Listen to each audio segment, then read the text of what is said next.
Hi, I'm Janice Brown. This is my video for Module 4, Chapters 5 and 6. The first question actually that I'm going to start with is the tips for dealing with change. That was in Chapter 5, and you wanted us to pick our top 3 that we feel would be most important when dealing with change. My coworkers and I feel the first one I picked, realize that others can help and that you're not alone.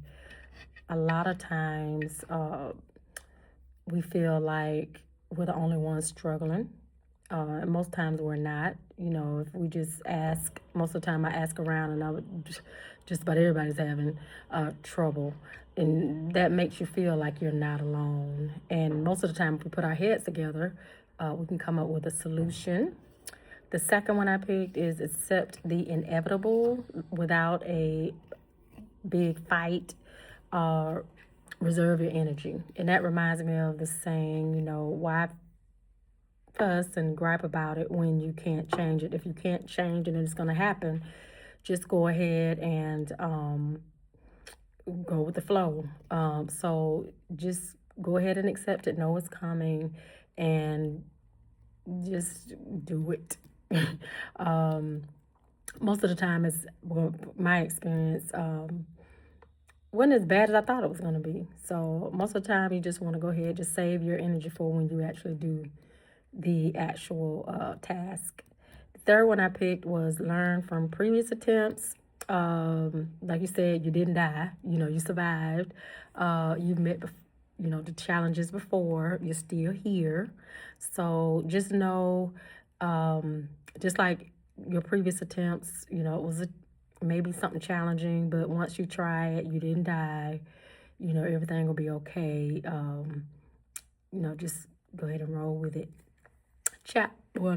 Question number 2 for chapter 5 also. We talked about it. Well, it talked about traditional model of parent involvement. I picked from that list the type 2 communication.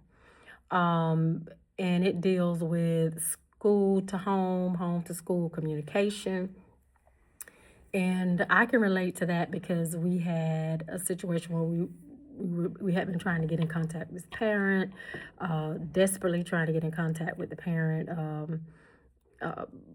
because of work that we was trying to get from the student that actually affected whether we could put more classes on. So it was kind of slowing the student down. We couldn't get in contact with the parent. We did parent message, email, phone calls, Parent Square. That's an app we use. We used the principal used certified letter. The parent would not call back. Just wouldn't call back. So that was a failed communication. So I decided to think about what I can do about it. So I was like, well, let me just try to text her. Because some people don't like, they just want to text. It's real simple, easy. You don't have to talk to anybody.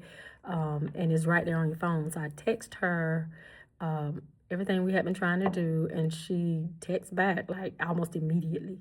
So I've decided that sometimes you have to get to know the parent, see what type of communication the parent likes. Sometimes you may have to use different, modalities that are different types of communication. But for that parent, texting works. Like if we need something, for her it was texting.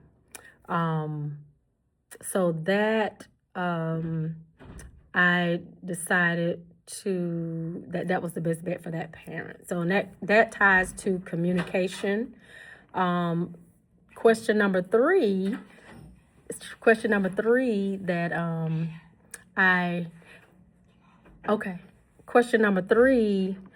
that I'm sorry, that was a custodian. Question number 3 that we were supposed to actually answer came from chapter 6.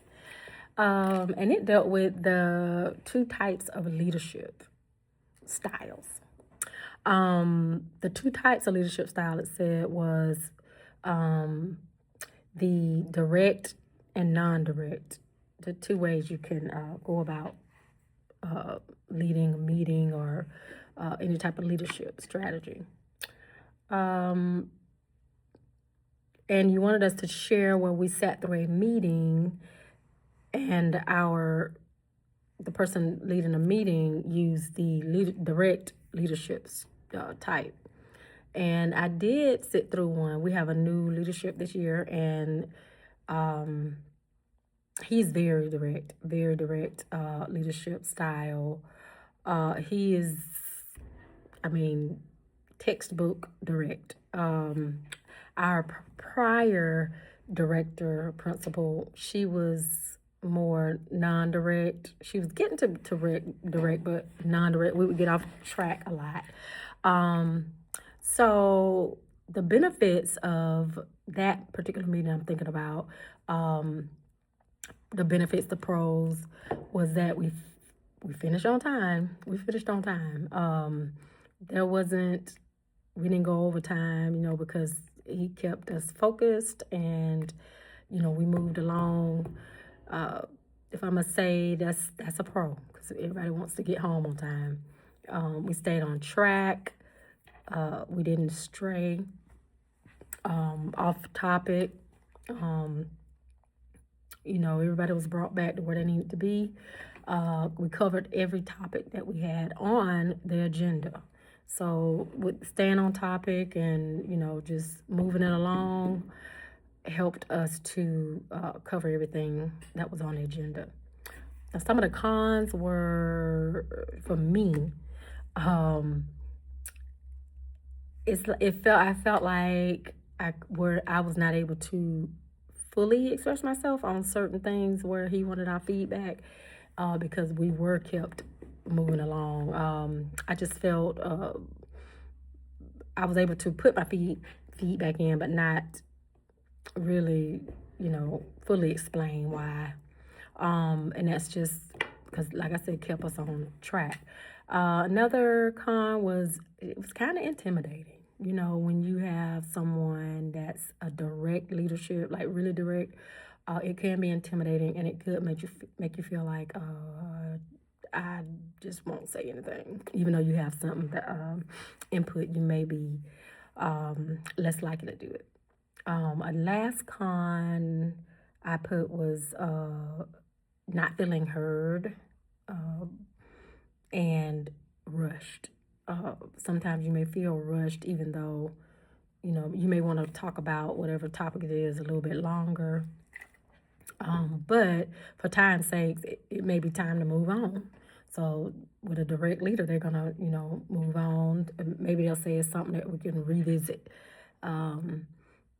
So that's how I feel. Thank you for listening to me, and I appreciate it. Have a nice evening.